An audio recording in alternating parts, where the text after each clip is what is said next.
ఏంటయా? ఏంటి మీ ఉద్దేశం రాంబాబు? సమాధానం చెప్పు. రమ్మంటావా నీ దగ్గరికి? నీ ఇంటికి రమ్మంటావా? నీ ఆఫీసుకి రమ్మంటావా? వచ్చి చెప్తా. నా తప్పంటే చెప్పు, అంతే తప్ప నీకు నోరుంది కదా అని ఆంబోతులాగా అరవమాక, రంకిలేయమాక. నువ్వు ఆంబోతు అని తెలుసు, రంకిలేస్తావని తెలుసు. నీ రంకిలన్నీ మొన్న ప్రజాక్షేత్రంలో నీ కూరలు తీశారు, నీ పేకలు తీశారు. పేకలంటే పొడిసే కొమ్ములు ఉంటాయి, ఆంబోతు కొమ్ములు ఉంటాయి కదా, అవన్నీ కూడా ఎరగదీశారు. ఇంకెందుకు రంకిలు వేస్తున్నావు? ఎవడి మీద వేస్తావు రంకిలు? నువ్వు వేసావు, నీ జగన్ వేశాడు. వై నాట్ 175 అన్నాడు. ఏమైంది? మీ రంకిలన్నీ ఏమైపోయినాయి? ప్రజలు ఏం చేయాలో మీకు ఎక్కడ కాల్చి వాతలు పెట్టాలో అక్కడ పెట్టారు. అంటే ఆ వాతలు చూపించుకుంటానికి కూడా లేనటువంటి రహస్య ప్రదేశంలో పెట్టారు. ఆ వాతలు నాకు ఇక్కడ పెట్టారని చెప్పుకోవడానికి కూడా లేదు, అలాంటి వాతలు పెట్టారు. ఇంకా సిగ్గు లేకుండా మాట్లాడుతున్నారు ఏంటి? ఇంకెందుకు మాట్లాడుతున్నారు? ఇంక మీకు సిగ్గు అనిపించట్లేదా? అడంటాడు అబ్బయ్య, అభివృద్ధి లేదు, సంక్షేమం లేదు దెందులూరులో అంటాడు. 4000 పెన్షన్ నీ అబ్బ సొత్తామ్మా?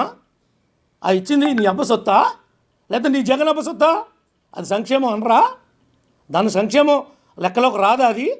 ఈ రోజున ఒక్క రోడ్డు కూడా చంద్రబాబు గారి నాయకత్వంలో ఈ ప్రభుత్వం వచ్చాక గుంటలు లేని రోడ్డుని నియోజకవర్గంలో మార్చా, 85% బాగు చేశా.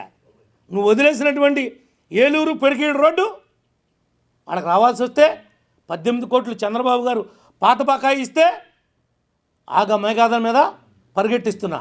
ఉగాది నాటికి రోడ్డుని ప్రారంభోత్సవం చేస్తా. బలివే బ్రిడ్జి వదిలిపెట్టి వెళ్తే ఆ రోజు నేనున్నప్పుడు శాంక్షన్ తెచ్చా. ఎట్టకేలకి 5 ఏళ్ళు కట్టగా ఊరినే స్లాబ్లు వేసావు. అక్కడ రేపు శివరాత్రికి ఘాటులు లేవు, నేను వచ్చా కట్టించా. నేను రోడ్డు వేసా. రా రేపు బలివేకి వచ్చి చూడు, నీకు కళ్ళుంటే ఏం అభివృద్ధి జరుగుతుందో గర్వపడు. నియోజకవర్గం ఇంత బాగుపడుతుందని. ఏలూరు రామసింగవరం వయ్యా బాదరాల రోడ్డు 3 కోట్లు ఇచ్చా. మొండూరు మేదనరావుపాలు 3 కోట్లు ఇచ్చా. ఇవన్నీ ఎవడమ్మ మొగసము? ఈ ప్రభుత్వం వచ్చాక ఇచ్చింది. నువ్వు ఏడవలేకపోతే, నువ్వు మీ జగన్ సతికిలు పడితే, రోడ్లన్నీ పాడైపోతే మేము గుంటలు పోస్తుంటే ఆనాడు పిలుపునిస్తే గుంటలు పొడచమని కార్యకర్తల దగ్గర సందాలు పోగేసి గుంటలు పుడుస్తుంటే రోడ్డు తవ్వావు అని కేసు పెట్టావు నా మీదే. ధర్మాజిగూడెం పిఎస్లో కేసు ఉంది, చింతలపూడిలో కేసు ఉంది నా మీద. నా నియోజకవర్గం కాపోయినా దేనికి పెట్టారు? నేను రోడ్డు తవ్వేస్తున్నానంట. నాకు నా పక్క కాన్స్టిట్యున్సీలోకి వెళ్ళి మాజీ ఎమ్మెల్యే అక్కడ రోడ్డు తవ్వే పనే ఉంటుందండి. అక్కడేమైనా భూమిలో ఏదైనా సంపద ఉందా? గోల్డ్ బిస్కెట్లు ఏమైనా ఉన్నాయా రోడ్ల కింద నేను తవ్వటానికి? మీరు పెట్టినటువంటి కళ్ళుండి పరిపాలించారా, కళ్ళు లేక గతంలో పరిపాలించారా అని అడుగుతున్నా. ఇప్పుడు కూడా కేసు ఉంది, కావాలంటే చూడండి. రోడ్డు తవ్వాలని పెట్టారు. ఎవరు కంప్లైంటు? విఆర్ఓ. చిన్న ఉద్యోగస్తురాలు, నేను ఒక ఆర్ఎన్బి రోడ్ని వేరే నియోజకవర్గం వెళ్ళి తవ్వేస్తున్నానంట. ఆ రోడ్డు తవ్వేస్తే జగన్ ఇంట్లో తవ్వితే బిస్కెట్లు వస్తాయేమో, రోడ్డు తవ్వితే ఏమొస్తాయి బిస్కెట్లు? రోడ్డు కింద ఏమైనా బిస్కెట్లు ఉంటాయో తవ్వుతాకు నేను? ఇలాంటి కేసులు పెట్టి ఇవాళ ఏదో కేసు పెట్టారంట, కేసు కట్టారంట, లబలబలబలాడుతున్నారంటమ్మా. లబలబలాడతాం చేసిన తప్పుకి, చేసిన ఘోరాలకి. ఇంట్లో ఉన్నటువంటి ఆడపిల్లల్ని రోడ్డు మీద మాట్లాడినందుకు మీ కేసే పెట్టారంటున్నావు. చట్టం ఒప్పుకోదు, డెమోక్రసీ సిస్టంలో ఉన్నాం కాబట్టి. కానీ వంశీగారి నాలికి ఎదరగా లాగి కోసేయాలి. ఇట్లా నాలుగిట్ట లాగి అక్కడ కోసేయాలి. అప్పుడు కానీ పనిష్మెంట్ సరిపోదు. ఒక్క కేసే అంటారేంటి? ఎలాంటి మాటలు మాట్లాడారు, ఎలాంటి అవహేళన చేశారు, ఎలా వికటంగా నవ్వుకున్నారు? ఆ అసెంబ్లీలో విజువల్స్ చూపించండి అయ్యా. ఎలా నవ్వుకున్నాడు జగను? వీళ్ళు మాట్లాడుతుంటే వాళ్ళు నవ్వుకున్నారు. ఈ మిగిలిన వాళ్ళందరూ కూడా మంది బలం ఉంది కదా అని పేటరేగిపోయి విచ్చలవిడిగా చేసి ఇవాళ ఏదో మాట్లాడుతున్నాడు. వీళ్ళందరూ మాట్లాడుతున్నారు. జగన్ ఎందుకు పోయాడు బెంగళూరు?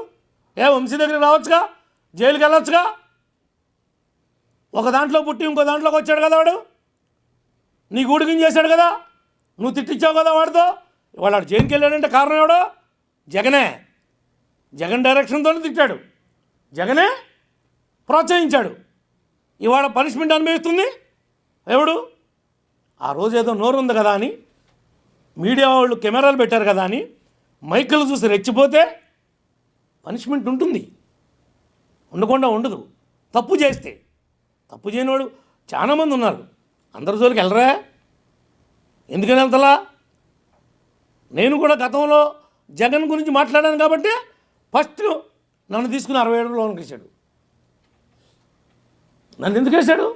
కేవలం నువ్వు, నీ బాబు, నీ తాత, నీ చరిత్ర ఇది రక్త చరిత్ర అన్నా. ఇప్పటికీ అంటున్నా, వాస్తవమే అన్నా. నేను సొంత బాబాయినే చంపాడు. సొంత బాబాయే ఎలా చనిపోయాడో తెలియలేదని విజయసాయిరెడ్డి ఆశ్చర్యపోయాడని ఇప్పుడు చెప్తున్నాడు కదా బయటకు వచ్చాక. ఆశ్చర్యం కలిగింది నాకని. మటరు అప్పుడు కలగలా వీళ్ళెవరికి. అప్పుడు కప్పెట్టారు, భూస్థాపితం చేశారు.